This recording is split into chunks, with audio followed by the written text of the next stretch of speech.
Arthur Whitmore had built an empire from nothing, commanded boardrooms that made grown men sweat, and turned silence into a weapon sharper than anything money could buy.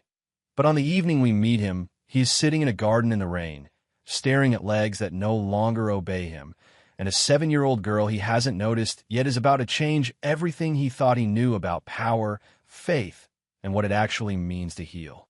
Just before we get back to it, I'd love to know where you're watching from today, and if you're enjoying these stories, make sure you're subscribed. The rain started slow that evening, the way it always does in late October. A few drops first, tapping the stone garden path like a warning nobody asked for. Then more. Then the kind of steady, quiet downpour that doesn't stop for hours. Arthur Whitmore didn't move.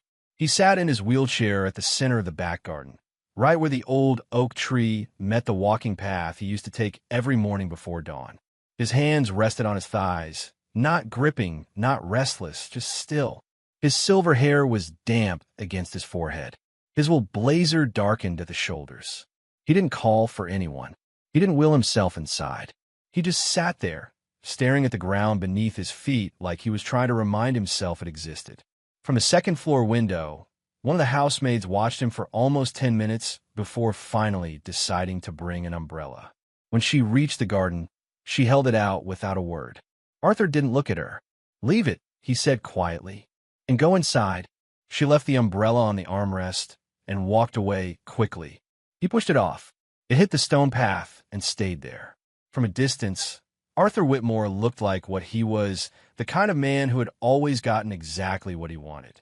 The Whitmore estate sat on 18 acres north of the city, 3 stories of old stone and newer glass, surrounded by gardens designed by a landscape firm he'd hired and then fired twice before approving the final version. Inside the house were original paintings, a wine cellar that had been stocked by a sommelier, a home office where multiple companies had been built or destroyed, depending on your perspective. His name had appeared on financial lists for nearly 2 decades, the kind of lists people pretended not to care about and then memorized anyway. Arthur Whitmore didn't chase recognition. He never spoke to journalists willingly. He didn't own a yacht or throw parties. He built things, then leveraged them. That was the whole story, or it had been. Now he sat in a garden in the rain because walking inside required someone's help, and Arthur Whitmore had never been built for asking. The accident happened 18 months ago, though Arthur had stopped counting by week somewhere around month 4. He had been driving home from a late meeting. Not unusual. He drove himself often. One of the few things he still did alone in a life otherwise populated by staff and advisors, and people whose purpose was to manage proximity to him. The road was empty. The weather had been clear. The police report said his vehicle struck a concrete divider at speed after the steering column locked. Mechanical failure, they concluded. A freak malfunction in a car that had been serviced 3 weeks prior. The impact threw him forward. His spine absorbed the violence of it in a way that could not be undone. He'd woken in a hospital room to Dr. Klein's careful, practiced expression, the face of a man who had learned to deliver catastrophic information without flinching. Incomplete spinal injury, the doctor had said. T10 level. There is some retained signal, which is encouraging, but recovery at this point, a breath. At this point, we manage expectations. Arthur had said nothing. He'd stare at the ceiling for a long moment, and then asked when he could have his phone back. That was who he was, or had been. The man in the garden now was something else. Something quieter and more jagged at the same time. He still ran the company. Calls, emails, video meetings in which he appeared from the chest up, so people could pretend the wheelchair wasn't there. He still made decisions. He still fired people when warranted. But there was something corroded behind his eyes that hadn't been there before. A bitterness that went past his injury, past his frustration. Something that had been there, maybe for years, and had finally found the right conditions to surface. He turned his head slightly and looked at his legs. Just looked, the way you look at something you used to own. Then he gripped the armrests and turned himself back toward the house. Lena Brooks arrived just past 7:30 the next morning, before the kitchen staff had finished breakfast prep. She let herself in through the side entrance the way she always did, folded her umbrella into the stand near the door, and tied her apron before she'd even set down her bag. She'd worked in the Whitmore house for almost 2 years. She was thorough and quiet, and she did not ask questions she didn't need the answers to. Beside her, moving in the careful way of a child who has learned to keep herself small in other people's spaces, was her daughter. Nia was 7. She had her mother's careful eyes, dark and steady, the kind that took in more than they let out. Her hair was pulled into 2 puffs on either side of her head, and she carried a small backpack with a sun and cloud patch sewn onto the front. She held her mother's hand until they were inside, then let go and looked around slowly, the way she always did the first few minutes of every visit, as if the house might be slightly different than the last time, and she needed to account for the changes. Lena had brought her today because her regular caregiver had called out, and the center didn't open until 9. It wasn't the first time Nia had come along. The house was large enough that a child could stay out of the way without trying hard, and Nia was not the kind of child who created trouble. She was the kind of child who watched. Stay in the kitchen or the sitting room, Lena told her, smoothing the front of her apron. Don't go upstairs. Don't go toward Mr. Whitmore's study. And don't bother anyone. Nia nodded. She had heard some version of this speech every time she came. Can I go in the garden?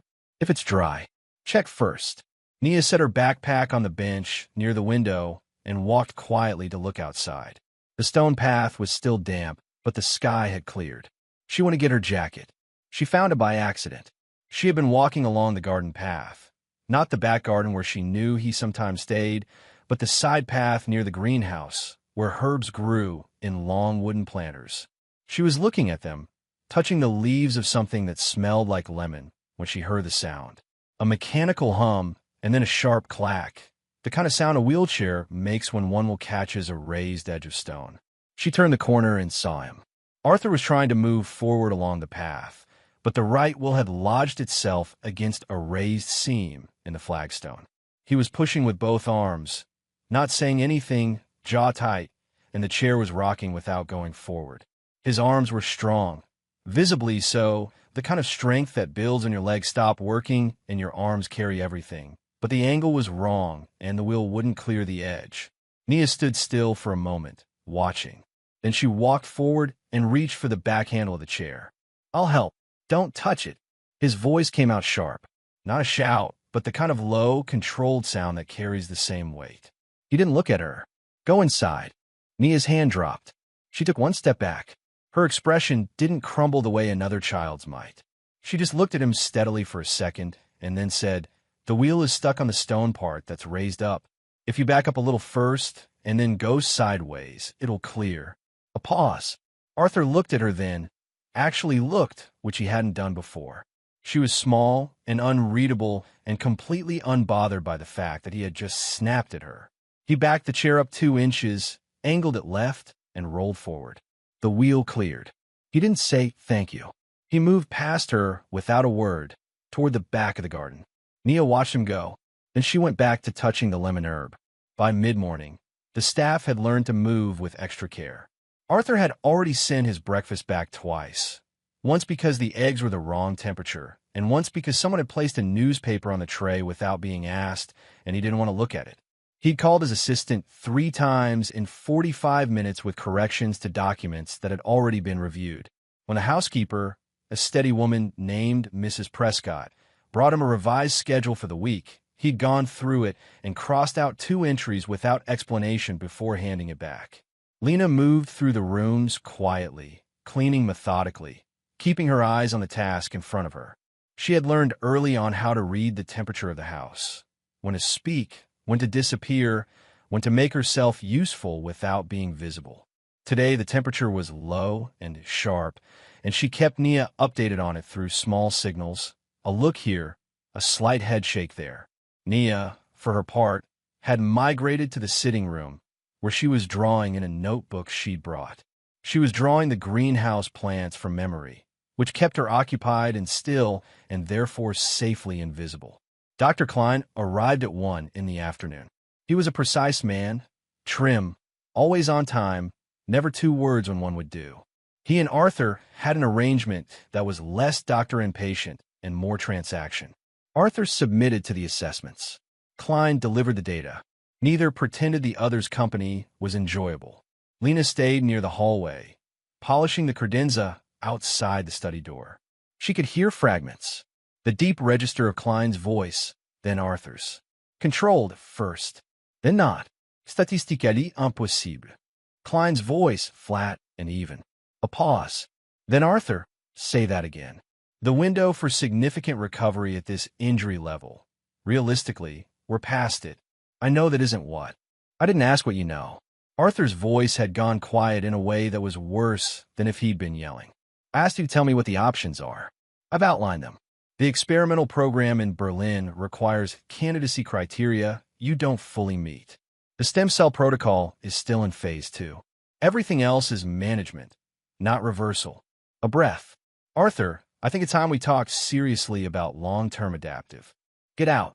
Lena stepped back from the credenza. She heard the study door open from the inside. Not slammed, just pulled open with enough force to announce itself. And Dr. Klein walked out holding his briefcase with the quiet, unhurried pace of a man who had anticipated this outcome. He nodded at Lena briefly as he passed. She nodded back. From a study, nothing. Silence. She went back to the credenza and continued polishing. Victor Hale arrived at 4 without calling ahead, which meant either he owned the right to do that or he believed he did. Lena let him in. He was polished in the way expensive suits made people look polished, the fabric doing most of the work.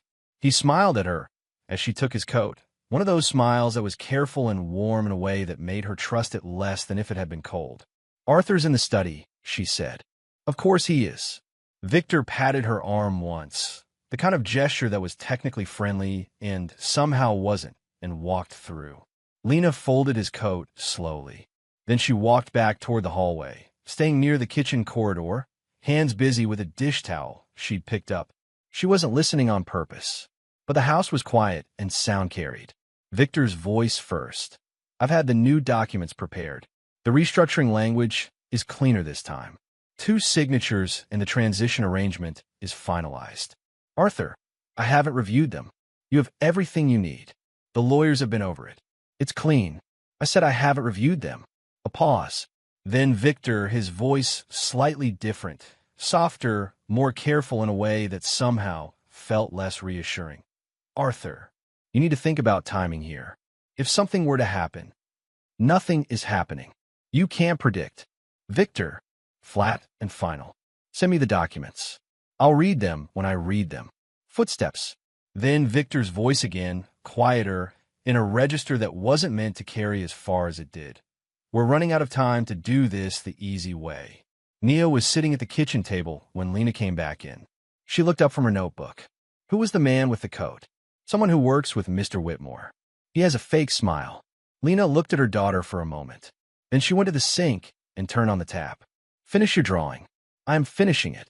Nia turned the notebook around so her mother could see. A careful, slightly lopsided sketch of the greenhouse shelf. Every plant labeled in her own invented spelling. Manga. What's timing mean when grown-ups say it like a warning? Nia.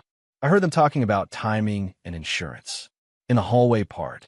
Lena turned off the tap. She walked over and sat across from her daughter, keeping her voice low. You weren't supposed to be in the hallway. I wasn't. I was in the sitting room. The door was open. I wasn't trying to hear. Lena looked at her for a long moment. Nia looked back, patient and steady.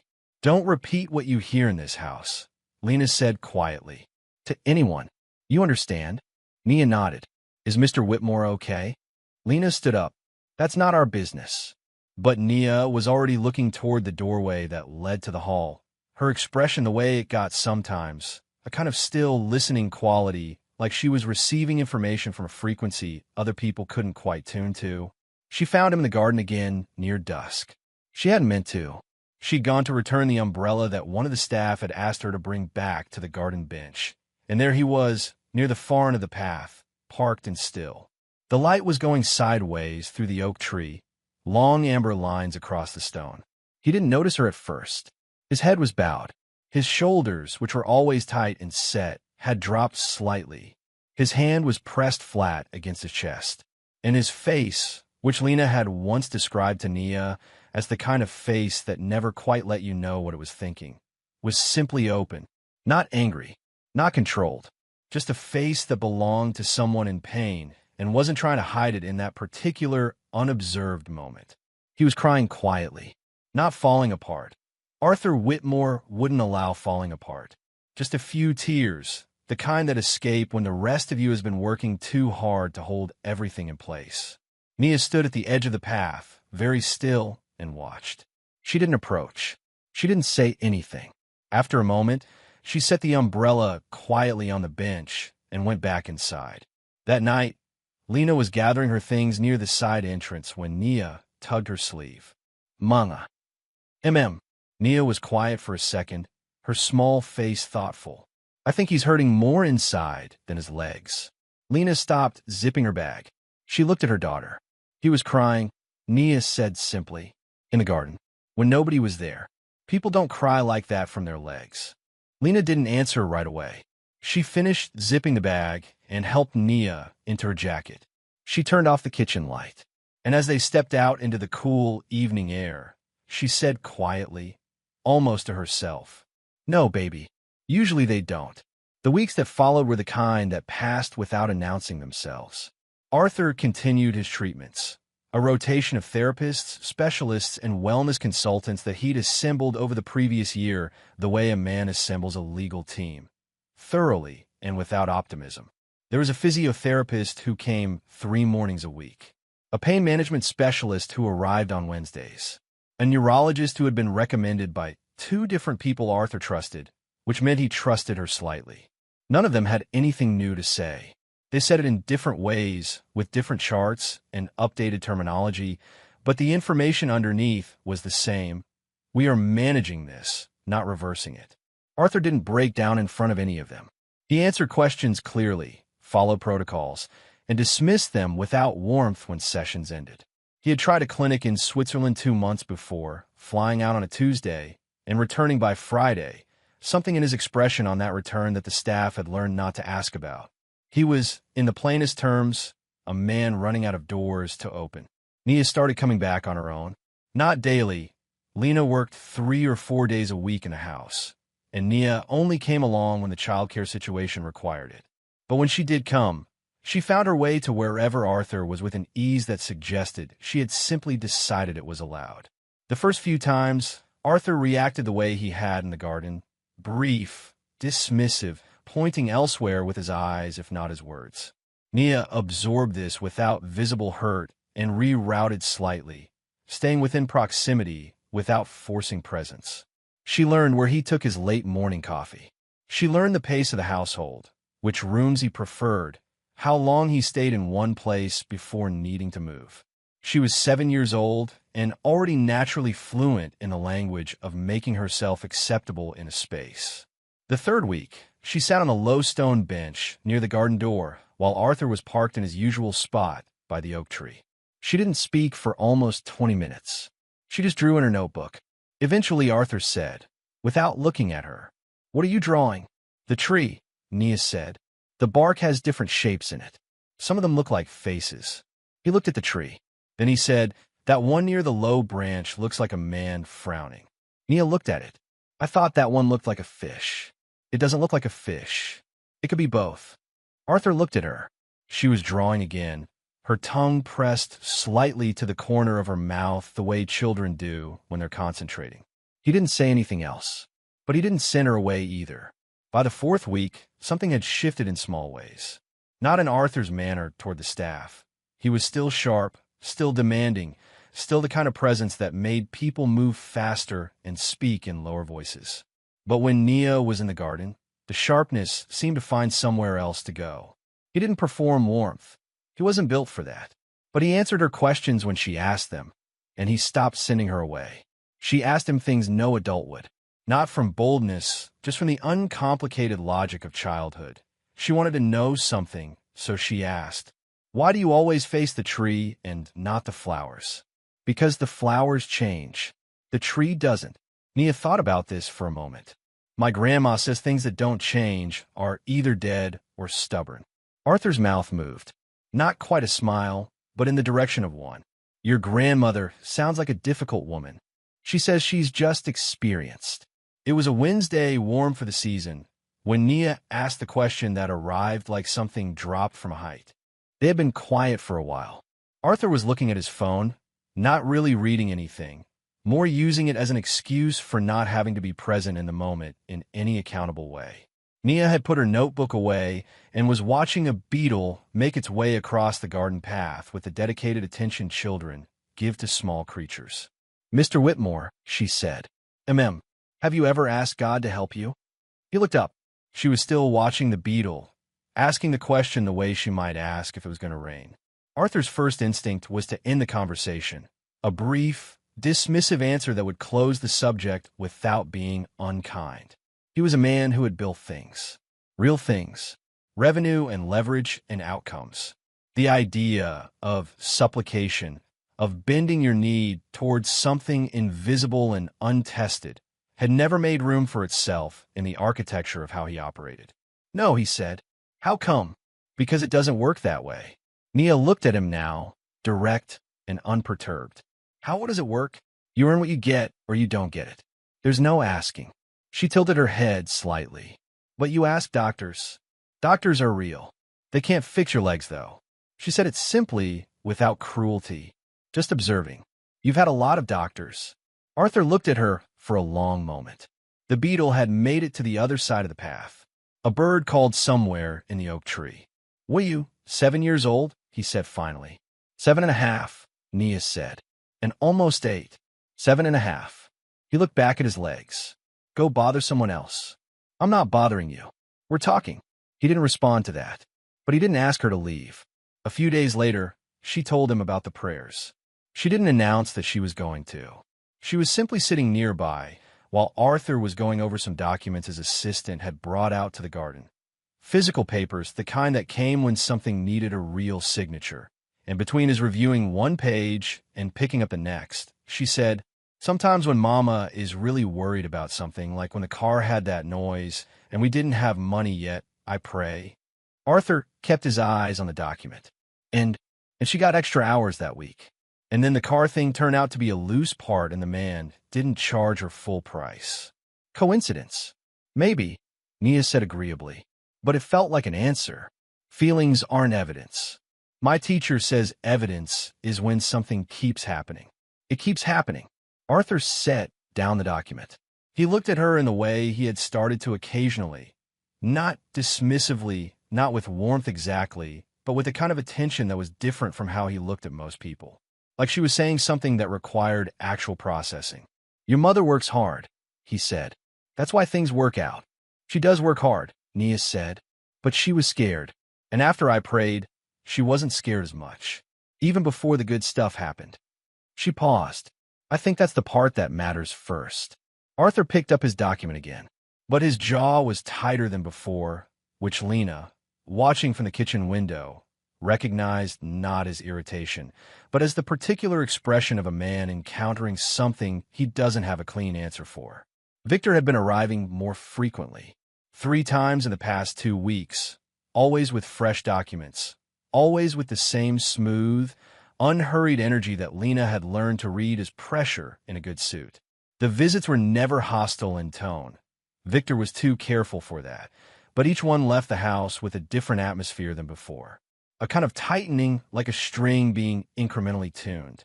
During the most recent visit, Lena had been in the hallway outside the sitting room, reorganizing the shelf near the doorway, when she heard Victor say, "The board is getting anxious. You need to be seen as capable of directing transition, not just operations." "Arthur, I am capable, of course. But the optics. I don't care about optics." Victor's voice dropped. "You should. Especially now." A pause. "Sign the restructuring documents, Arthur. It protects you. It protects the company. It keeps the right people confident." Silence. "Then, Arthur, leave the documents. I'll look at them." Lena moved away from the shelf before Victor came out. She thought about it later when she was driving Nia home. She thought about the phrase "the right people" and what it was supposed to reassure and what it actually revealed. She had been around enough wealthy households to know the difference between a friend managing a situation and a predator managing an opening. She said nothing to Nia about this. But that night, she lay awake longer than usual. Arthur was alone past midnight. This wasn't unusual. He slept poorly, had since the accident, though he'd told no one. He would read for a while, work for a while, and eventually the night would reach an hour where even work felt hollow, and he was left with just the silence and the dark and the weight of everything he couldn't do anything about. Tonight, he'd wheeled himself to the large window at the end of the hallway, the one that overlooked the back garden. There was no moon. The garden was just shapes and shadows, the oak tree a large dark outline, the stone path invisible beneath it. He sat there for a long time.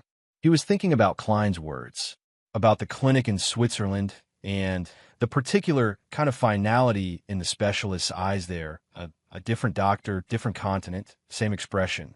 He was thinking about his legs, which had become objects he carried rather than parts of himself.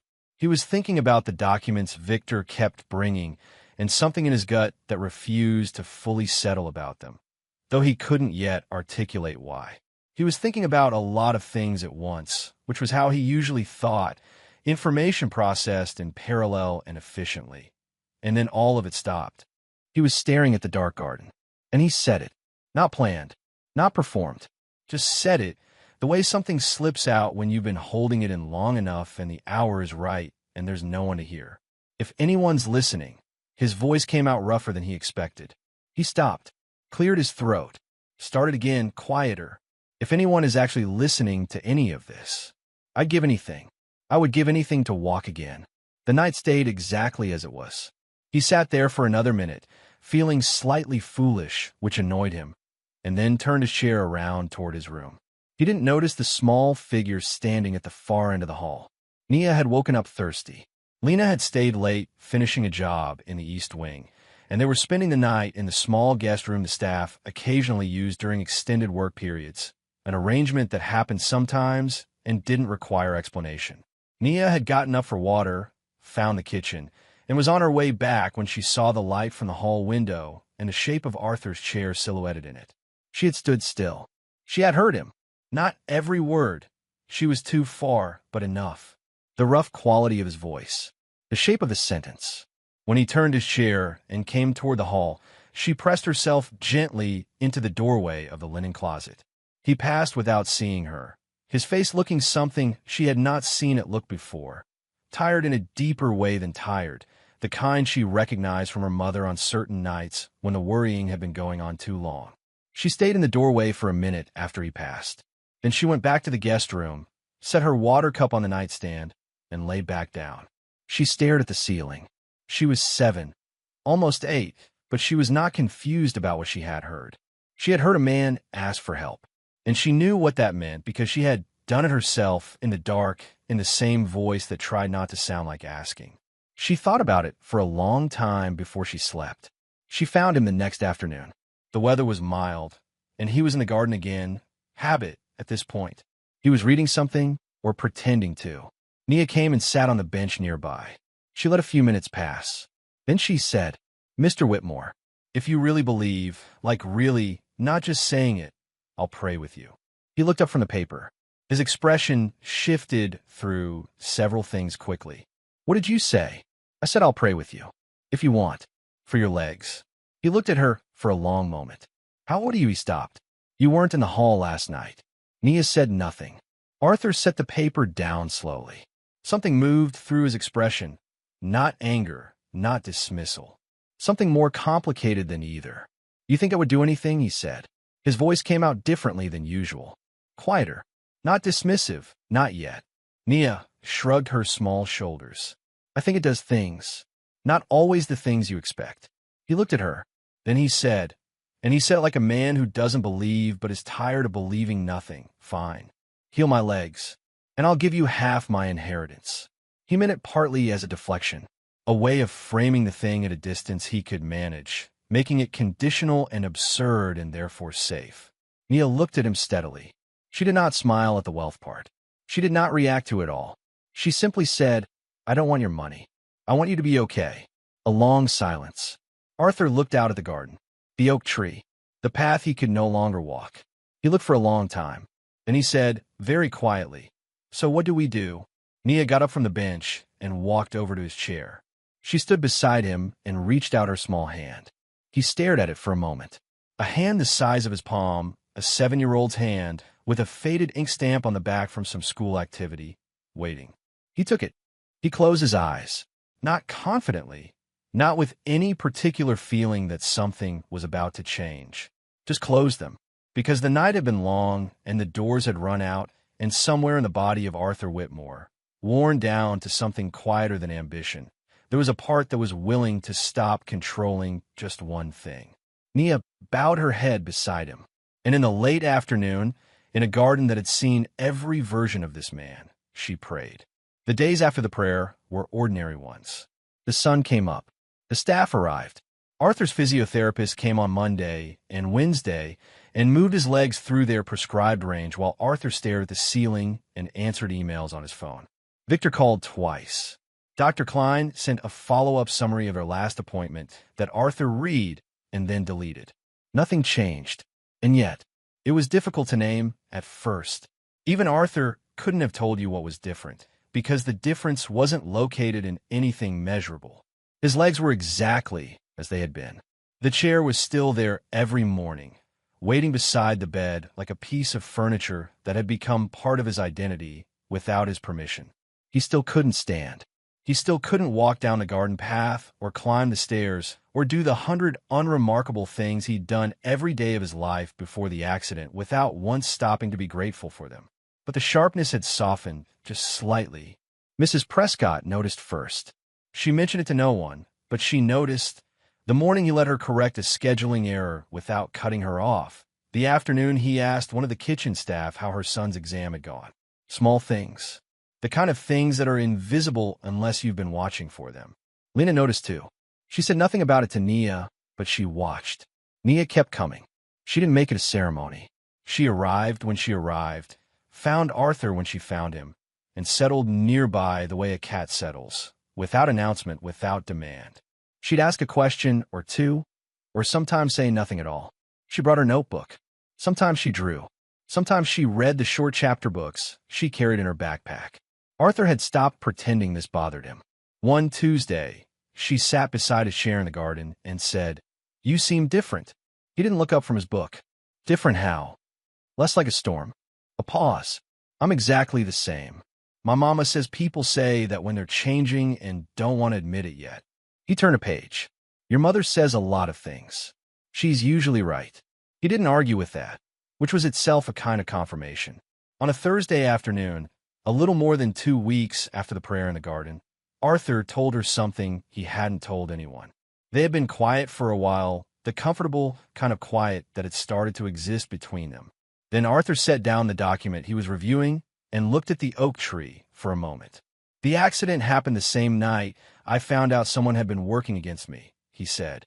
Not to Nia specifically, more into the air. For a long time.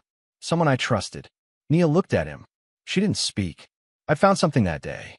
Evidence of it. I was going to deal with it the next morning." He paused. "I never got to the next morning." Nia was quiet for a second. Then, "Is that why you're angry all the time? Not just the legs." Arthur looked at her. The directness of it, not mean, just exact, landed somewhere real.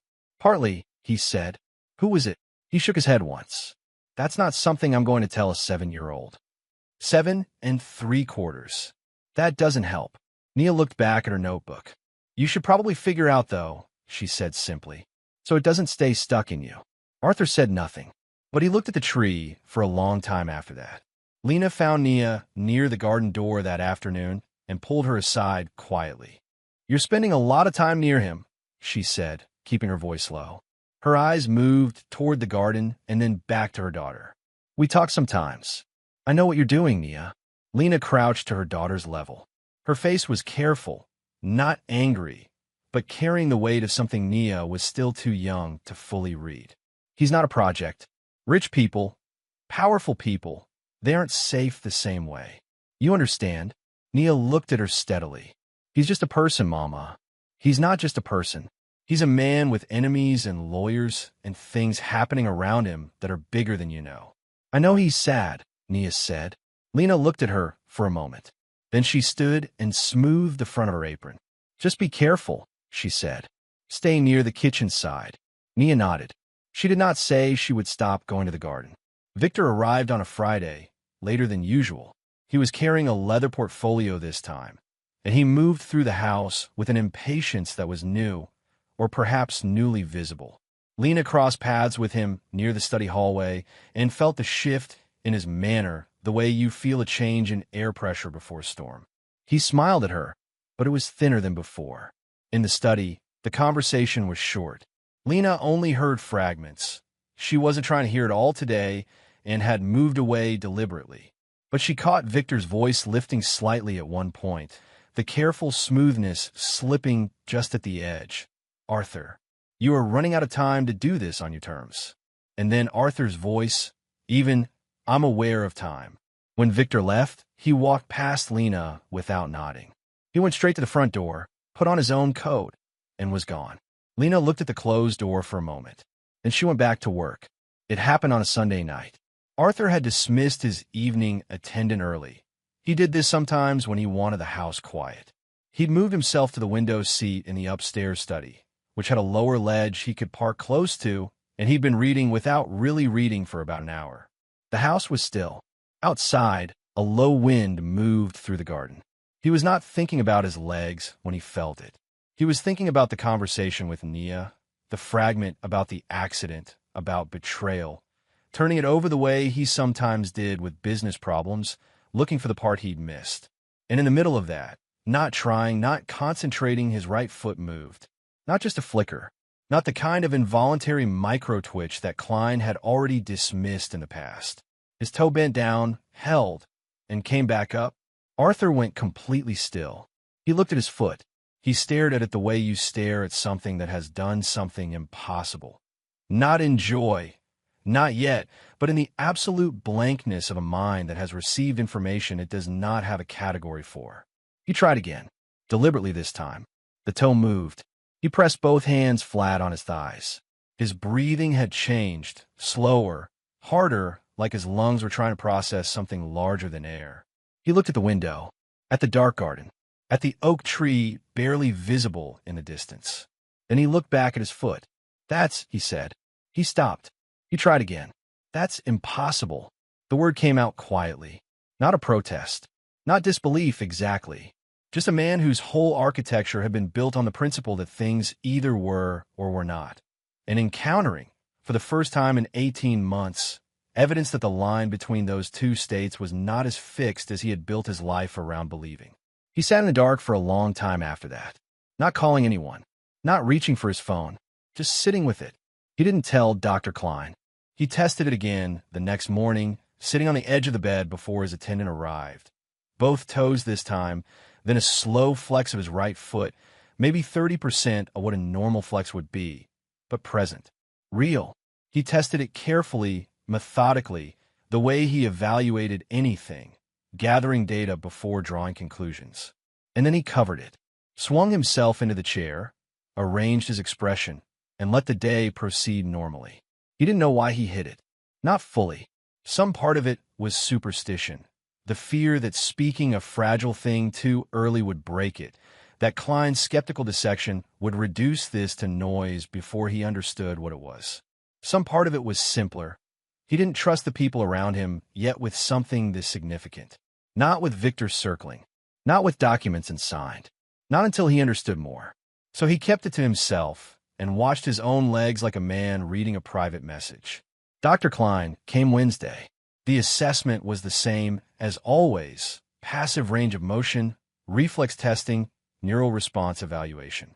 Arthur lay on the therapy table and answered the prompts the way he always did, moving what he'd always moved. He did not demonstrate the toe flex. He answered Klein's questions about sensation changes with a flat, nothing new. Klein noted something on his tablet.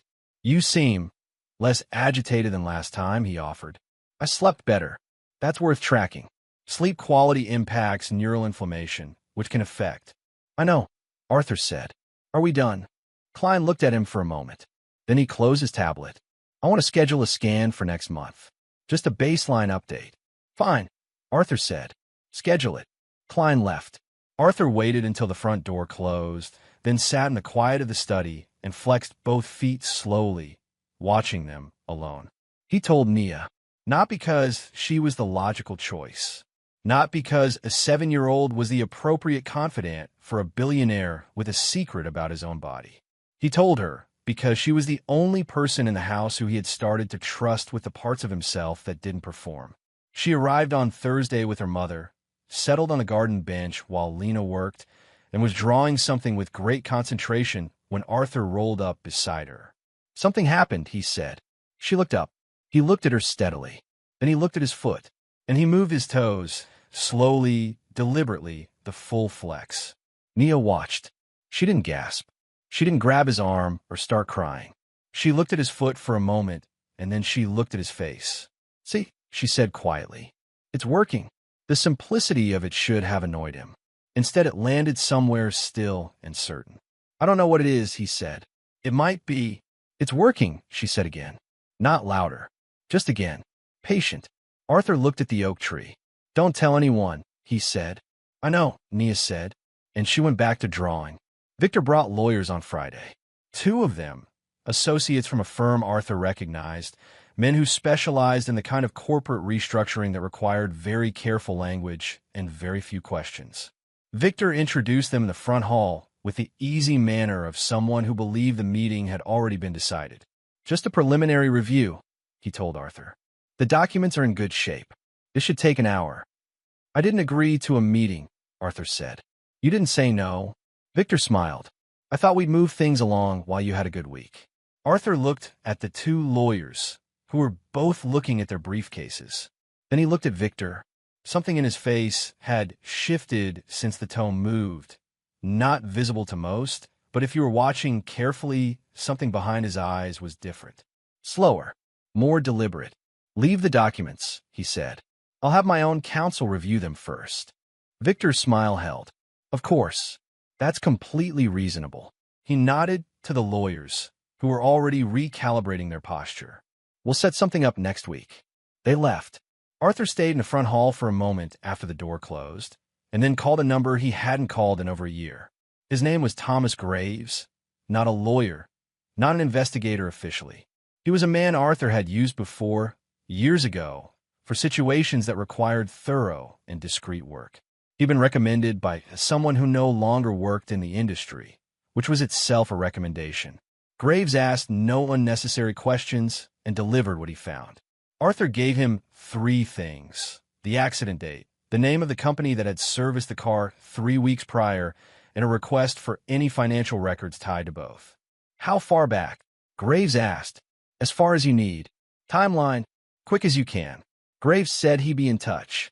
Arthur hung up and sat for a long time looking at the surface of his desk. He had not let himself think about the accident as anything other than what the report said. Mechanical failure, freak event, bad luck. Because the alternative required a conclusion he hadn't been prepared to sit with while he was still learning to live in a chair. But something about Nia's voice, so it doesn't stay stuck in you, had loosened a door he'd kept sealed.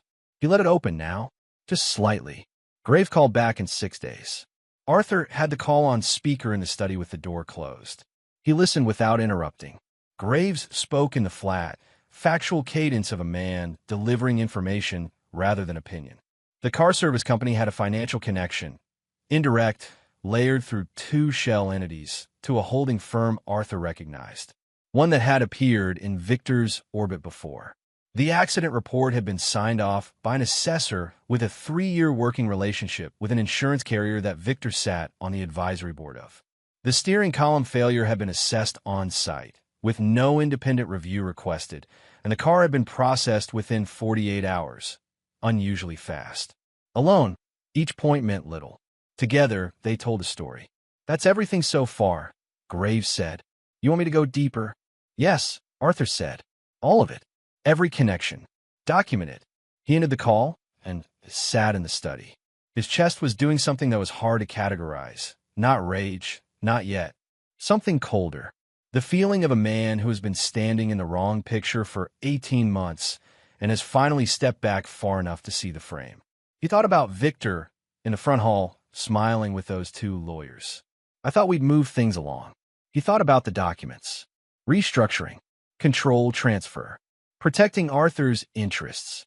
He thought about the phrase Nia had accidentally overheard, timing and insurance, and the chill of it, heard now in a completely different light. He saw Victor at the end of that week. Victor had dropped by without a full appointment, as he often did, to check on the document timeline. He appeared in the doorway of the sitting room, where Arthur was positioned near the window, and he leaned against the frame with the easy comfort of a man on his own ground. "Any movement on the council review?" Victor asked. Arthur looked at him. He had been practicing this, keeping his face exactly as it had been for the past 18 months. Tired, controlled, defeated at the edges. "Still in progress," he said. Victor nodded slowly. His eyes moved across Arthur. The chair, the position, the stillness. "You look tired," he said. Something in his voice that could be read as concern and was not. "I'm finished." Victor pushed off the doorframe. "Well, don't take too long. The board is patient, but patience has a shelf life," Arthur said. "You've mentioned." Victor smiled. "I just want what's best for the company. For you." Arthur held the smile for exactly long enough. "I know you do." Victor left. Arthur waited until the car pulled out of the drive. Then he looked down at his hands, which had been perfectly still on the armrests throughout the exchange. He flexed his feet, both of them, slowly. A private confirmation. Then, into the empty room, he said it quietly. Not for anyone, just for himself. "You should have finished the job." The morning after Victor left, Arthur sat in the study with the door locked and his phone face down on the desk. He had been awake since 4. Not the restless, bitter wakefulness of the past 18 months. This was different. Focused. The kind of alertness that comes not from anxiety, but from clarity when a man who has spent a long time reacting finally shifts into deciding. He looked across the room at Victor's leather portfolio, still sitting on the side table where it had been left 3 visits ago. Clean edges. Gold clasp. The kind of object that communicated authority before it was ever opened. Arthur had not touched it. He pulled it toward him now. Opened it. Read every page slowly. The language was careful, legally sound, constructed to appear protective. Words like transition arrangement and authorized management continuity and in the event of incapacity. That last phrase appeared 4 times. Arthur counted. Each instance was phrased slightly differently, but the meaning was the same. If Arthur could not direct the company, for any reason, Victor stepped in. Fully, not temporarily. The language describing reversal conditions was present but buried, written in a way that made reversal technically possible and practically unlikely. Arthur closed the portfolio. He sat back and looked at the ceiling. Then he called his personal attorney. Not the firm Victor used, not the lawyers who had been arriving with briefcases and careful smiles. A woman named Carol Hartley, who had drafted Arthur's original company structure 15 years ago and had never once tried to expand her role in his life beyond what he asked for. She answered on the second ring. "I need you to review something," Arthur said. "Today, if possible." "I can be there by noon," she said. "Come through the east entrance. And don't mention this to anyone." A pause. "That's serious?"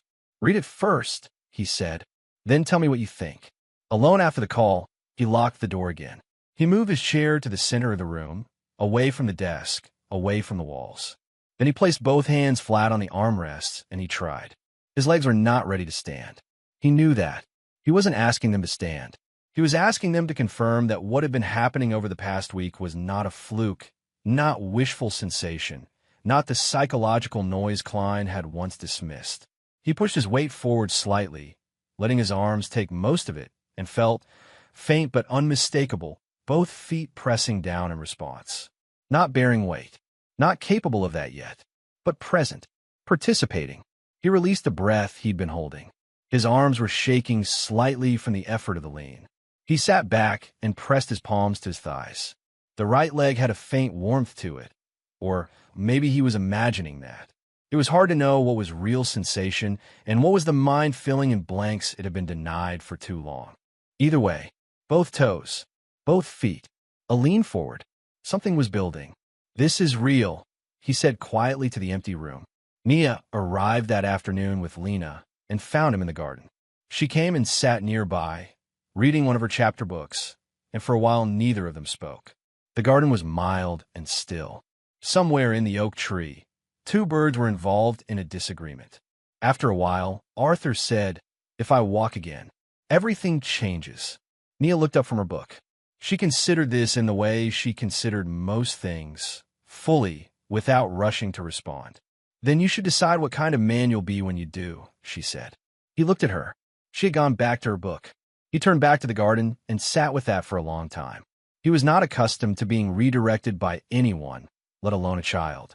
But the thing about Nia's observations was that they didn't arrive as challenges. They arrived as plain facts, the way a compass works. No agenda. Just direction.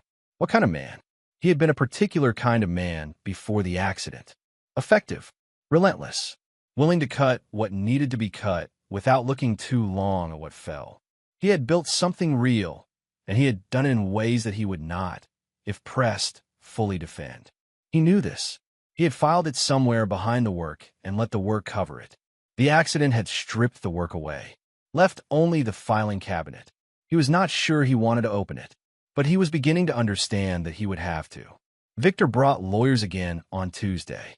3 this time, and a notary, a woman with a rigid expression and a stamp she kept in a velvet pouch. They assembled in the front sitting room without being asked to sit, standing near the window with their briefcases in a way that was meant to communicate inevitability. Victor presented the visit as a courtesy. "We're just here to finalize. Clean and simple. Then everything is protected and we all move forward." Arthur sat at the center of the room in his chair, looking at each of them in turn. "I like my counsel present," he said. Victor's expression stayed smooth, but something behind it adjusted. "That's your right. But it does slow. Schedule it with Carol Hartley's office," Arthur said. "She'll find a time." The notary put her stamp back in its pouch. The lawyers looked at Victor. Victor smiled the smile that had stopped reaching his eyes several visits ago. "Of course," he said. "We'll coordinate." They left. Arthur stayed in the sitting room after the door closed, and he permitted himself the small private satisfaction of watching them go. Victor found Lena in the hallway that afternoon.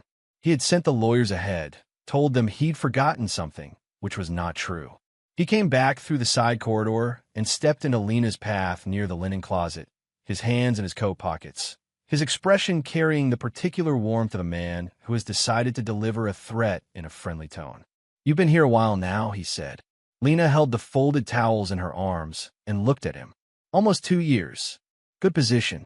Stable house. Not easy to find something like this." He let that sit for a moment. "I understand your daughter comes sometimes. Well, I don't have childcare, yes." He nodded slowly. "She's been spending time near Arthur. She stays out of the way." Victor tilted his head. "I'm sure she does. I'm just thinking, it's a complicated house. Complicated situation. For a child." Another pause. "You wouldn't want things to become uncomfortable for your family." Lena looked at him. She kept her voice even. "Was there something you needed, Mr. Hale?" He smiled. "Just checking in." He patted the door frame once as he turned. "Take care of yourself, Lena." She stood in the hallway after he left, holding the towels, not moving. She waited until she heard the front door. Then she set the towels on the shelf and walked to the kitchen and stood at the sink and turned on the cold water and held her wrists under it for a moment, the way she did when she needed to stay level. Her hands were steady, but her chest was not. That evening, she found Nia at the kitchen table and sat across from her. "We might need to stop coming here," Lena said quietly. Nia looked up from her notebook. "What?" "The man with the coat talked to me today." Nia's expression shifted in a way Lena recognized. Not fear, but the careful, reading look she got when she was processing something significant. "What did he say?" "He said things that weren't threats, but were." Lena folded her hands on the table.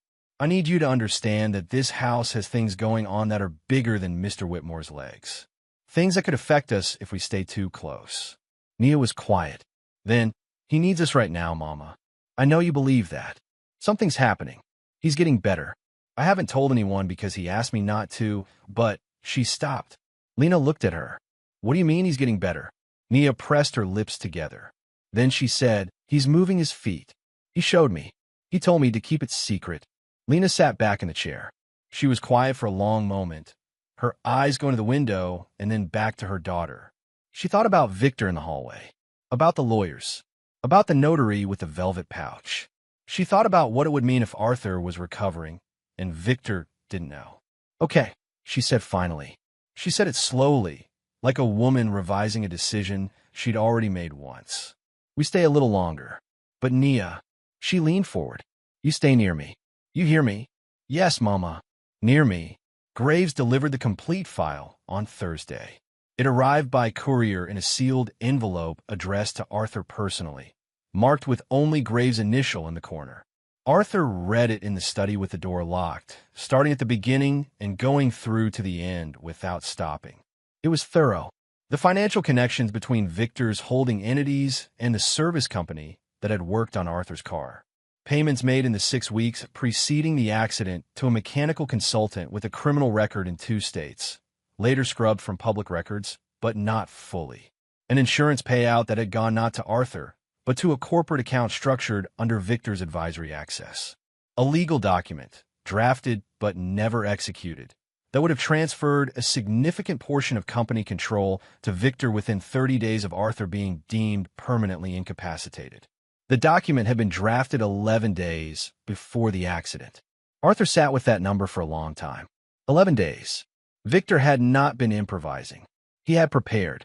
He had planned for an outcome, and then he had arranged for that outcome to occur, and then he had arrived at the hospital with flowers and a carefully constructed expression and said the right things to the right people while Arthur was still learning that he could no longer feel his legs. Arthur set the file down on the desk. He looked at the wall. He was not a man given to visible emotion, and he did not allow himself visible emotion now. But something inside him had gone very quiet in the way that things go quiet when they have been fully and finally confirmed. The noise of uncertainty was gone. What remained was just truth, clear and cold and heavy as stone. He picked up the file again and locked it in the desk drawer. Then he called Carol Hartley. "I need you to prepare a counterdocument," he said. "And I need to send some materials to someone in law enforcement. Discreetly. Tonight." Carol's voice was careful. "Arthur, how serious is this?" He looked at the desk drawer. "Serious enough," he said. The signing ceremony was announced on Friday morning. Victor sent a formal message, calendar invite, full distribution, the kind of communication that presents a decision as already made. All relevant parties. 2 days out. The language was professional and warm and absolute. Finalization of restructuring documentation. Attendance requested. Arthur read it at his desk. He noted the date. He noted the 2-day window. Then he looked at his legs. He moved them. Both feet, slow flex. Right ankle, a rotation now, weak but deliberate. He leaned forward in the chair, hands on the armrests, and pushed. His arms shook. His back strained. He got halfway upright, legs trembling beneath him, weight shifting on a feet that hadn't carried anything in 18 months. And then his legs gave, and he dropped back into the chair. He sat breathing hard. His arms were burning. His legs felt like they belonged to someone else, borrowed and unreliable and shot through with a strange electric ache that was completely different from the numbness of before. He stared at the garden through the window. Then, slowly, a sound came out of him that was almost a laugh. "You should have finished the job," he said. And he meant it as Victor would never want it to be meant. Not as defeat, but as the particular satisfaction of a man who has just confirmed he still has something left. 2 days. He looked at the calendar. He looked at his legs. The morning of the signing ceremony arrived gray and still. By 9 o'clock, cars were already pulling into the Whitmore Estate Drive. Lawyers came first, 4 of them, different firms, all assembled by Victor to present the appearance of comprehensive oversight. Then executives, 2 board members who had been given a version of events that was true in its facts and misleading in its architecture. Then the notary, back with her velvet pouch, moving through the front entrance with the practiced efficiency of a woman who attended these events regularly and found them unremarkable. The house transformed. Tables were set up in the main drawing room. Documents laid out in sequence. Water glasses arranged. Coffee brought in. A small arrangement of white flowers placed at the center of the table that no one had asked for and no one removed. The room had been used for dinners and occasional business meetings, but today it felt different. Not like a room being used, but like a room being taken. Victor arrived at 9:30 and moved through it all with the ease of a man walking through his own house. He greeted the lawyers by name, spoke briefly with the board members, checked the document sequence. He was wearing a dark suit and a light expression, the expression of a man for whom today represented the completion of a long project. Evelyn Whitmore arrived at 10. She came through the front entrance without having been announced, which meant someone on staff had let her in without checking, or she had simply walked in, which was more likely. She was in her late 30s, lean, with her father's eyes and something harder around the mouth. She had not been to the estate in over a year. She had not spoken to Arthur in longer than that. Victor greeted her at the drawing room door with particular warmth. "Evelyn, I'm glad you came. I wanted to see it," she said. Her voice was even uninflected. "Of course." He gestured toward the room. "You should." She looked around at the assembled lawyers, the documents, the water glasses. Something crossed her face that was difficult to read. Satisfaction, maybe, or something that had once been satisfaction and had started to feel slightly different in the light of the actual room. She sat near the back wall, away from the table, and said nothing. Lena had been in the kitchen since 7.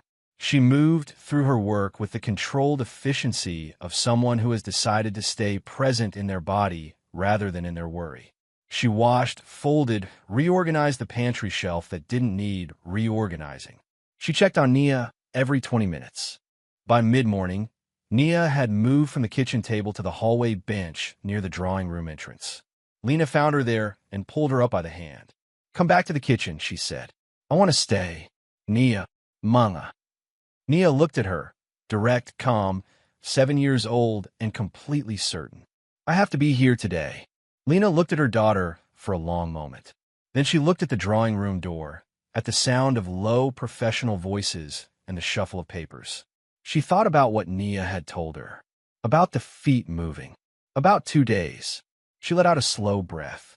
"You stay against the wall," she said. "You don't speak. You don't move until I say." Nia nodded. Lena stood beside her, and they waited together, Lena's hand resting on her daughter's shoulder, both of them watching the door. Arthur was brought in at 10:15. He appeared in the drawing room doorway, in his chair, pushed by his morning attendant. He was wearing a dark gray suit, the kind he used to wear to board meetings before, and his expression was the expression Lena had come to recognize as his performance face. Controlled, slightly exhausted, a man managing something heavy. He looked exactly as Victor needed him to look. Victor moved forward to greet him. "Arthur, thank you for being here." Arthur looked at the room, at the lawyers, at the documents laid out on the table, at Evelyn, sitting in the back, who looked at him with an expression that was almost defiant and almost something else. He looked at her for a moment. Then he moved himself toward the head of the table. "Let's get this done," he said. Victor stood at the side of the table and began walking through the documents, calmly, methodically, the practiced voice of a man who had rehearsed this. He explained each section with the language of someone protecting Arthur's interests. He named the board members who supported the arrangement. He cited timeline pressures. He used words like legacy and stability and long-term security with the particular fluency of someone who had decided what those words meant long before anyone else was in the room. Arthur sat at the head of the table. He did not look at the documents. He looked at Victor. At the back of the room, Nia sat against the wall, her hands folded in her lap. Her head was slightly bowed. Her lips were moving, barely. Not words anyone could hear, just the faintest motion, the private language of a child who had learned to carry things quietly. Lena stood beside her, hand still on her shoulder, watching. Victor finished his presentation. He picked up the pen from beside the first document and held it out toward Arthur. He leaned in slightly. His voice dropped. Not enough for the lawyers to hear clearly, but enough to carry the weight of what he meant. "You should have stayed down," he said. The room was very still. Arthur looked at the pen. He looked at Victor's hand holding it. He looked at Victor's face, the smooth certainty of it, the careful warmth that had been covering something cold for a very long time. And then Arthur Whitmore put both hands on the edge of the table. The room didn't understand, at first, what they were watching. His arms pushed. His jaw tightened. His shoulders, those arms that had carried everything for 18 months, pulled and pressed and held. And slowly, with a trembling that was visible to every person in the room, Arthur Whitmore began to rise. It was not elegant. It was not the smooth, confident standing of a man who had never lost anything. It was hard and shaking and slow, the kind of rising that costs something real, that draws on reserves built in the dark when no one is watching. His legs trembled violently beneath him. His knuckles were white on the table edge. His face was a controlled storm. But he rose. He stood, not fully upright.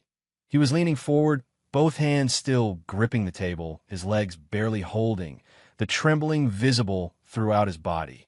But his feet were on the floor. His weight was his own. He was standing in the same room as the man who had put him in a chair, and he was standing on his own. The room froze. One of the lawyers dropped his pen. The notary stepped back. The two board members looked at each other and then looked away, as if eye contact might implicate them. Evelyn's hand came up to her mouth. Victor stepped back. His face went through something complicated and very fast. Disbelief, recalculation, and underneath both of those, the specific fear of a man who has just watched his central assumption collapse. Arthur looked at him. He was breathing hard. His legs were shaking. He had perhaps another 30 seconds before they gave out. He used them. "You try to bury me alive," he said. His voice came out rough and completely steady at the same time. The 30 seconds ran out. His legs gave, and he gripped the table and lowered himself back into the chair. Not a collapse, a controlled descent, a man choosing to sit rather than fall. He sat back and breathed. The room remained frozen. Evelyn had stood up from her chair at the back. She was still standing, her hands still at her mouth, her eyes moving between her father and Victor with an expression that was no longer difficult to read. Something in it had cracked open. Victor had recovered his face somewhat. He took a half step forward. "Arthur, this doesn't. Don't." Arthur's voice was flat and absolute. He reached into the inner pocket of his jacket. He removed a folded set of documents, not thick, but substantial, and placed them on the table in front of the nearest lawyer. Then he placed a second set beside them, a recording device. Small, digital, the kind used in business meetings. "The first set," Arthur said, "is from an independent investigation into the circumstances of my accident 18 months ago. Financial records, service company connections, a consultant with a sealed criminal record, and a control transfer document drafted 11 days before my car steering column was tampered with." He looked around the table. "The second is a recording of the conversation in this room approximately 4 minutes ago." He looked at Victor. "Including what you just said to me." The silence was of a different quality now. Not the silence of a room frozen in surprise. The silence of a room understanding something. Victor's face had gone a particular color. "This is," he started. "Evidence has already been sent," Arthur said. "Law enforcement received it this morning. The lawyers who prepared these counter documents are already on record." He looked at the lawyers Victor had brought. "If I were you, I would speak to separate counsel before this afternoon." 2 of Victor's lawyers were already reaching for their phones. The third was looking at the exit. Victor made one last move. He straightened. He adjusted his jacket. He looked at Arthur with something that had abandoned warmth entirely, and he said, "You want to open up your past, Arthur? You want to put everything on the table? I know things about how you built this company that would end you. Things you did. Decisions you made." His voice had gone cold and precise. "You're not clean either." The room waited. Arthur looked at him for a long moment. "No," he said. "I'm not." He said it plainly, without defense. "I've made decisions I wouldn't make the same way now. I've hurt people I didn't take the time to see clearly. That's true. A breath. But it doesn't give you the right to destroy me. And it doesn't change what you did." The front door opened. 2 officers came through, accompanied by a man in a dark coat who spoke quietly to the nearest lawyer and showed documentation. Victor looked at them. He looked at Arthur. He looked at the room. Then he looked at Evelyn, who was still standing at the back, her arms folded now, her face wet without her having appeared to notice. She looked away from him. Victor was escorted out. The effort of standing had taken something real. As the room began to move, lawyers gathering documents, officers speaking in low voices, the board members finding reasons to be in other parts of the house. Arthur felt his body making its accounting. His legs had gone from trembling to a deep, bone-level ache. His arms were exhausted. His chest was doing something complicated that he couldn't fully categorize. He became aware of a small hand. Nia had crossed the room without anyone stopping her. Or perhaps no one had been watching her at all, and she was standing beside his chair with her hand held out. Not grabbing, not demanding. Just there. He looked at it for a moment.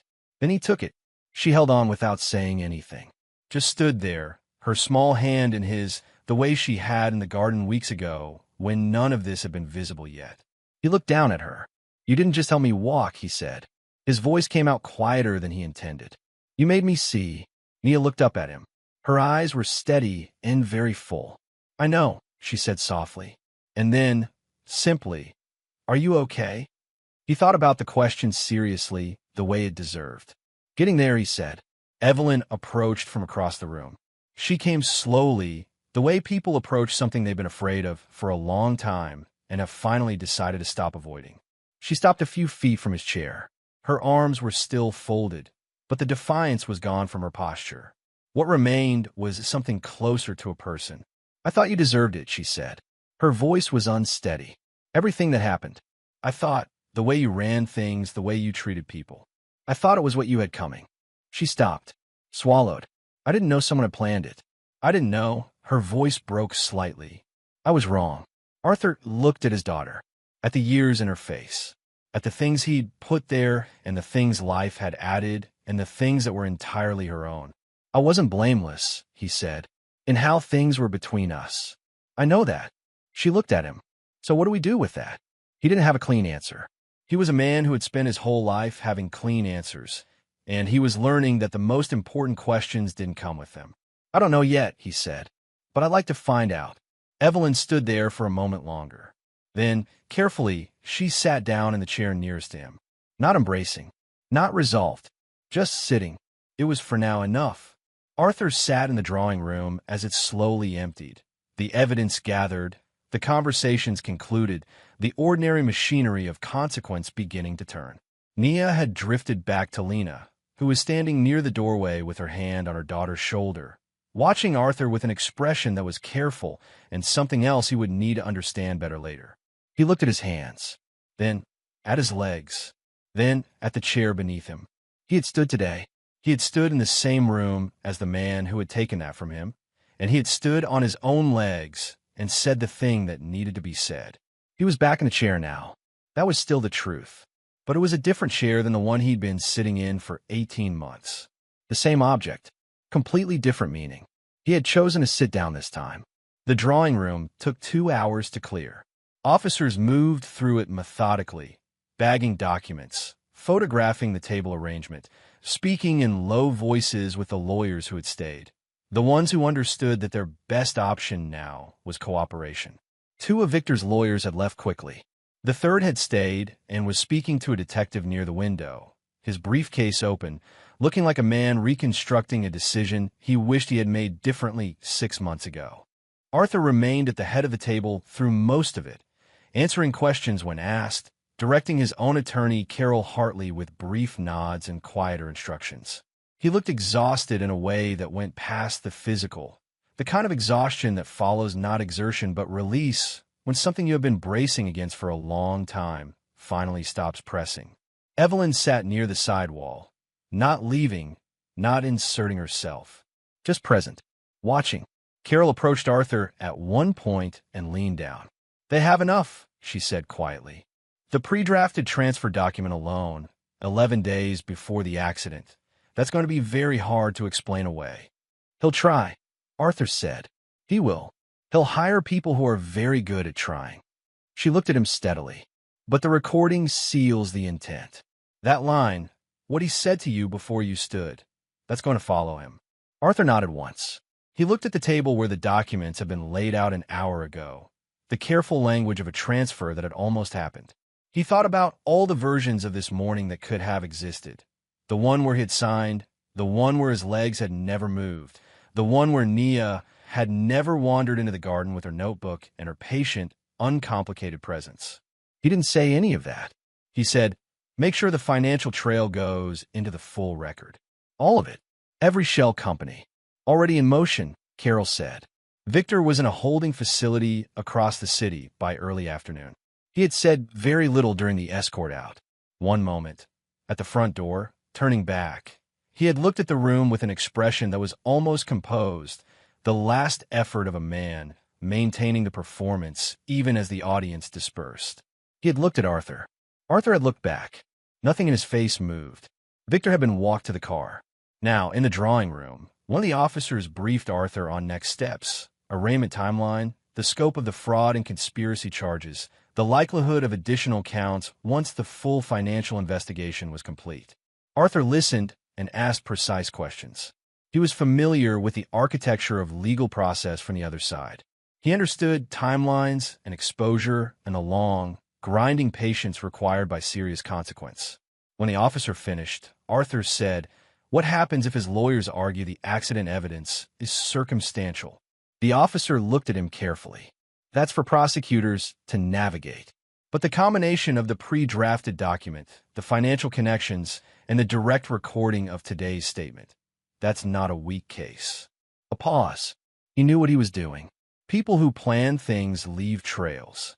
Arthur looked at the table. Yes, he said. They do. The last of the official personnel left around 2 o'clock.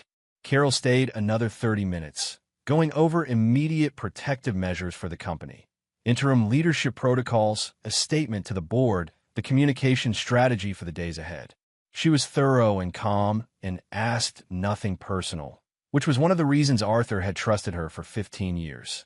When she left, the drawing room was empty except for Arthur, Evelyn, and the low afternoon light coming through the tall windows.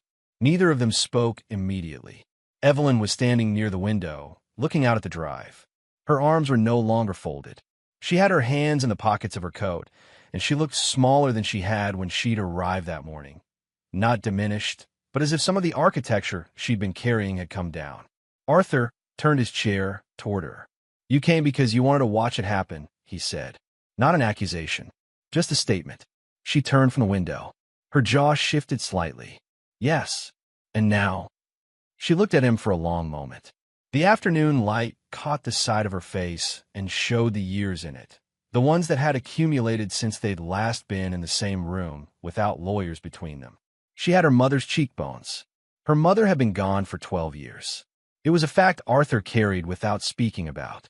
I thought you'd built what you built at the expense of everyone around you, she said. And I wasn't entirely wrong about that. She held his gaze. But I thought you'd arranged the accident. I thought, when I heard you were in a chair, that it was some kind of delayed consequence. The world finally balancing itself. Arthur absorbed that. He let it sit in the room without rushing past it. I made decisions that hurt people, he said, including you, including your mother. That's real, and I'm not going to sit here and reframe it. His hands rested still on his armrests. But I didn't stage my own paralysis as a character exercise. Something broke slightly in Evelyn's expression. Not fully. She was too composed for that, too practiced in the particular armor of someone who has spent years being the estranged one. But something shifted. I know that now, she said, quietly. Victor told you something different. She looked down briefly. He suggested. He never said directly. He's very careful about what he says directly. A pause. He told me you were trying to cut me out of the estate permanently, that the accident had made you bitter and that you were rewriting everything while you still could. She looked back up. I believed him because I wanted to. Arthur looked at his daughter, at the damage in her face and the pride and the grief and the anger that had no clean target anymore. I was bitter, he said. That part was true. I know. I made it easy for him to use you. Her eyes went sharp for a moment. Then they softened again, which cost her more than the sharpness had. We both made it easy, she said. Arthur nodded slowly. He looked at the window, at the drive outside, now empty, the afternoon going gray at the edges. I don't know how to do this, he said. Whatever this is between us, I don't know how to process for it. Evelyn let out a short sound that was almost a laugh. That's the first honest thing you've ever said to me. He looked at her. I'm working on it, he said. She stood at the window for another moment. Then she walked over and sat in the chair closest to him. Not touching, not resolved, but close. The same way she'd sat at the end of Act 6. Still just sitting. But this time something in the air between them was different. Not repaired. Not even close to repaired. But no longer pretending the damage wasn't there, which was its own kind of start. Arthur nearly fell. He had not told anyone about the depth of exhaustion that the standing had cost him. He had performed steadiness through the afternoon. The questions, the documentation, the conversation with Evelyn, and it had held because he had needed it to. But when his attendant finally wheeled him toward the east corridor and the house had gone quiet, the signal his body had been sending for hours arrived all at once. His vision blurred at the edges. His arms, which had gripped the table and held his weight and carried everything for 18 months and then one extraordinary standing, began to shake with a tremor that he could not stop. He heard a small voice. He needs to sit down somewhere soft. Nia. Not alarmed, just factual. He was aware of being guided. His chair moved, his attendant's hands steadying him, Lena appearing from somewhere with a glass of water. He was moved to the sitting room, the low couch, repositioned from the chair to the cushioned seat with the kind of practice care that had become ordinary in this house and which he had fought against for months before accepting. He sat. Nia was beside the couch, her arms slightly out, the posture of a child who cannot physically help but has positioned herself to try anyway. Her face was full, not crying, but very close to it, the expression of someone whose heart has been working very hard for a long time. He looked at her. He was not a man who said the important things easily. He had gone his entire adult life building structures of language around feelings rather than naming them directly. The business speak, the controlled delivery, the art of communicating without revealing. It had served him in boardrooms. It had cost him most of the things that mattered. You didn't just tell me walk, he said. Nia looked at him. You made me see, he said. Things I'd stopped letting myself look at. Things about who I was and what I owed to being a person, not just operating like one. He stopped, cleared his throat. You're 7 years old. You shouldn't know how to do that. 7 3/4, Nia said. Something in his chest broke loose that had been lodged there for a very long time. It came out as a laugh, a real one, rough and sudden and completely unperformed, the first one in 18 months that had not been private. 7 3/4, he said. Right. Nia moved forward and took his hand the way she had before, both hands around his one. She held it without saying anything else. She didn't need to. Lena stood in the doorway, watching. Her arms were folded, but gently. Not the armor of earlier, just the natural posture of a woman at rest, watching her daughter be exactly who she was. Evelyn came to the doorway a few minutes later and stopped. She looked at Nia, and then at Arthur, and then at Nia again.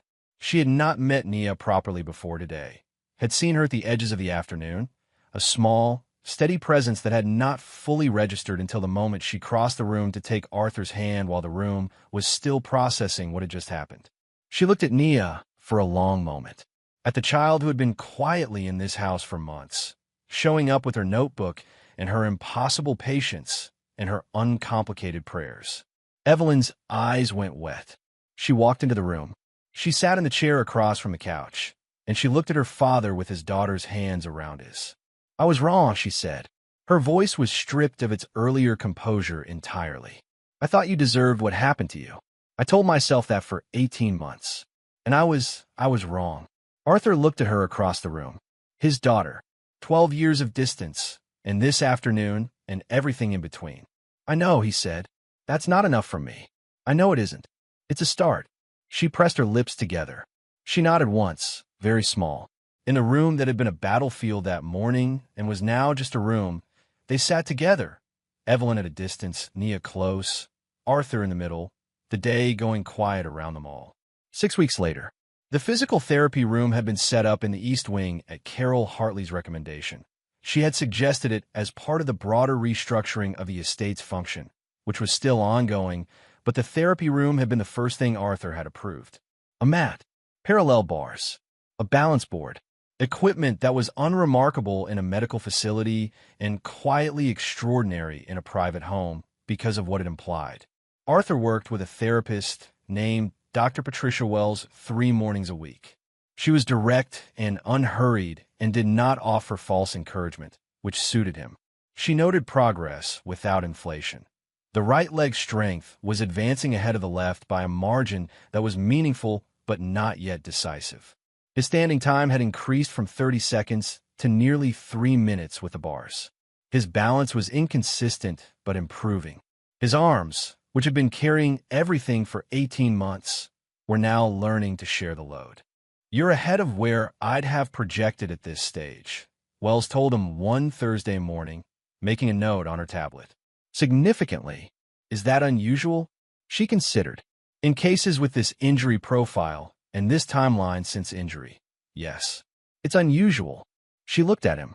Whatever changed in the last couple of months, it's showing up in the work. Arthur looked at the parallel bars. He didn't explain what had changed.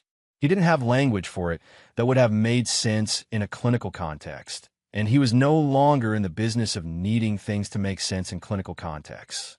"Let's go again," he said. The story broke in the media on a Tuesday. Not from Arthur.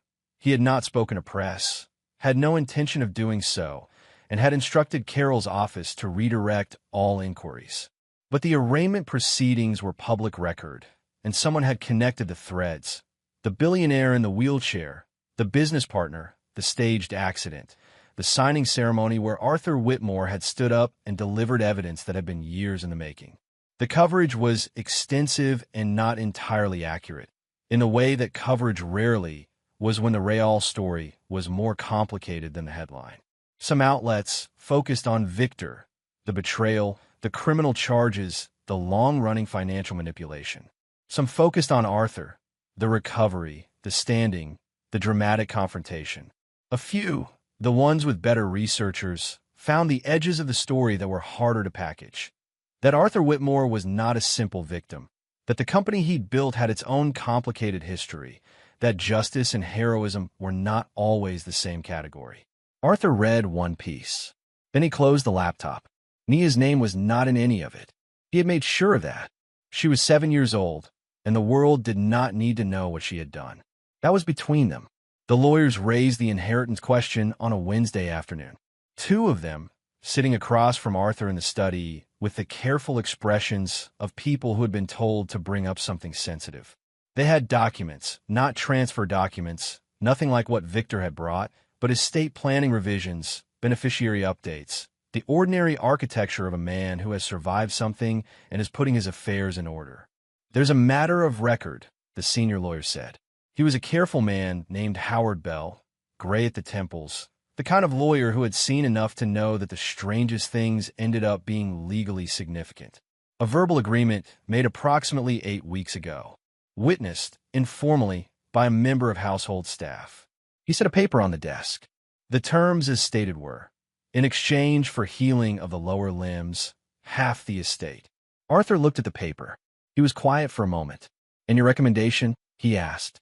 Bell shifted slightly. "Our recommendation is a structured approach. The stated beneficiary is a minor with no independent legal standing. A direct transfer of that scale to a child would require guardianship proceedings, tax planning, protection mechanisms." He paused. "It's complicated." "I didn't ask about the complications," Arthur said. "I asked for your recommendation." Bell looked at him. "Honor the spirit of it," he said simply. "Find a structure that does." Arthur nodded. "Leave the documents. I'll think about it." He thought about it for 3 days. He thought about it during his morning therapy sessions, the parallel bars under his hands, Wells calling out counts. He thought about it in the evenings in the garden, which he had started returning to, not in the wheelchair exclusively, but sometimes with a cane, sometimes with his attendant beside him, moving slowly along the stone path toward the oak tree in a way that was effortful and real and nothing like it had been before, but closer every week. He thought about Nia, about what the money would mean to her, not in the abstract, but specifically.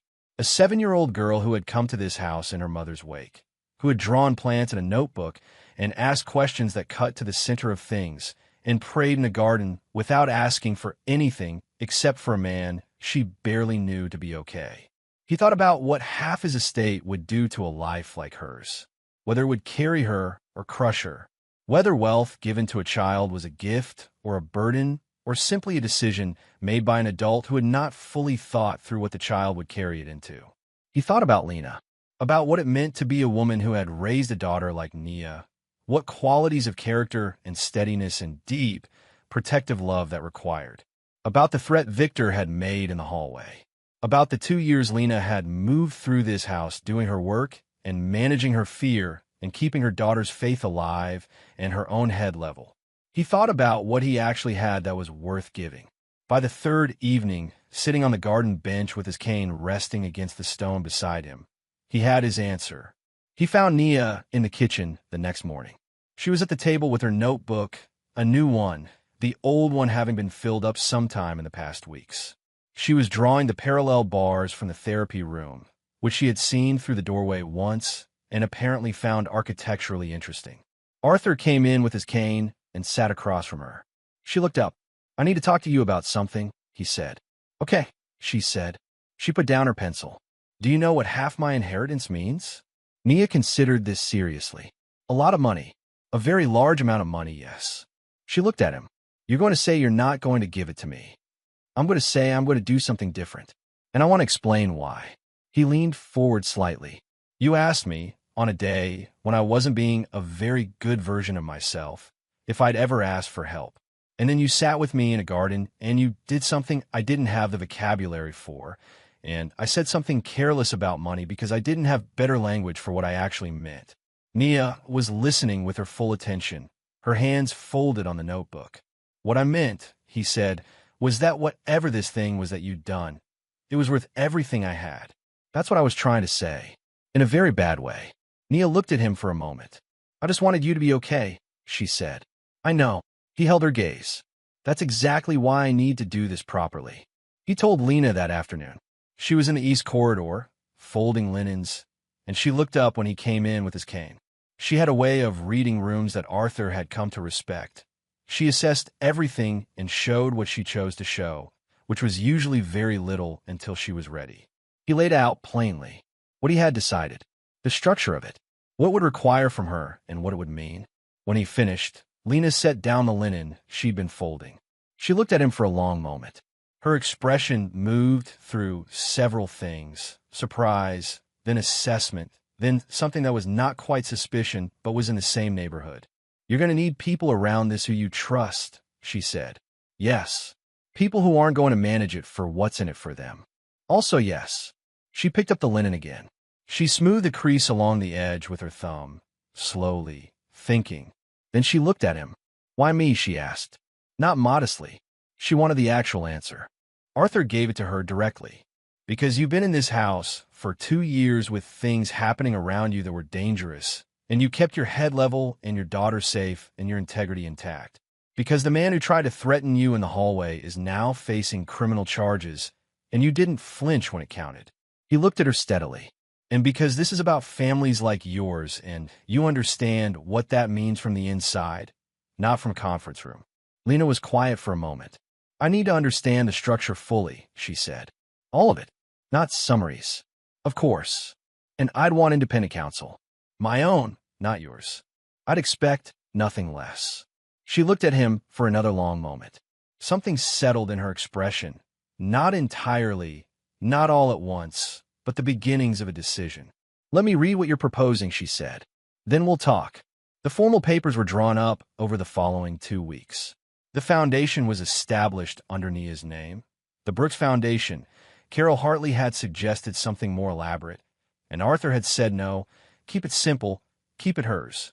Its purpose was the support of working families in financial hardship, emergency assistance, childcare access, education funding, the specific and practical kinds of help that made the difference between a family that made it and one that didn't.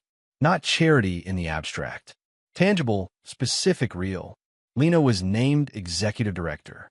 She spent 3 weeks reading every document twice, meeting with her own attorney 4 times, asking questions that were sharp and thorough, and occasionally pointed in ways that made Carol Hartley write notes in the margins. She accepted on a Thursday, sitting across from Arthur in the study. "I wanted to actually help people," she said, "not function as a vehicle for anyone's reputation." "That's why you're running it," Arthur said. She nodded. "Once. And that was that." A significant portion of Arthur's estate was transferred into the foundation's endowment, structured, protected, managed for the long term.